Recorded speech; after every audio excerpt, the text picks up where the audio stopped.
true. My grandfather tells me stories about Korea. He's a US Marine. He tells me about how easy it was to just mow through any resistance ever. I condensed this part. The only thing he said that ever scared him over there was waking to an earthquake. I was just a 7-year-old kid when my parents were watching CNN/BBC while I was playing video games. It was about some army jets taking off during the night. My dad turned to me and said something along the lines of, "It's begun, get to the basement now." Sometime later, the first explosions could be heard. The NATO/US bombing of Serbia in '99 had started. I remember spending time in the basement with other residents. I remember how the building shook when the bombs exploded. The fear of what was coming after the sirens went off. They destroyed all 3 bridges across the Danube in my city, cutting us off from a part of our family. One day, a bomb hit the refinery, so we couldn't stay in the basements anymore because of the CO2. Then, a bomb hit about 100 meters from our building, and shrapnel went through the blinds and windows and embedded itself in the opposite wall of our neighbor's flat. That was when we decided to move somewhere else where the Americans had nothing to aim for. A smaller town. We were safer there, but we could still hear the jets flying above us and bombs going off in the distance. When someone shot down the F-117 stealth jet, it was a huge hell yeah moment for Serbia. That's my short story of surviving a war versus USA. Edit, I forgot to mention they were supposedly only bombing tactical targets.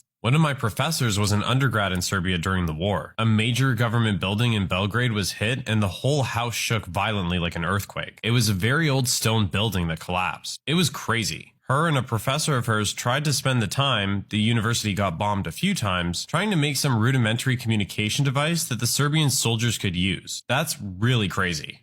Hopefully this won't get buried, but my hopes are not too high. My father was a sniper during the bombardment in Yugoslavia, and my best friend's father was a member of the elite unit called Tigers while the war in Kosovo was raging. I'll be short because I have to sleep, but my father told me it was like trying to repel a wave on the beach by building a castle out of sand. You fought, you may have won some small encounters, be it by accident or pure luck, but you always knew that if they wanted, they could just kill us all and be done with it. Not a nice time for Yugoslavia, that's for sure. I was in Kosovo during the war. My sister almost got killed by a Serbian sniper. That's crazy.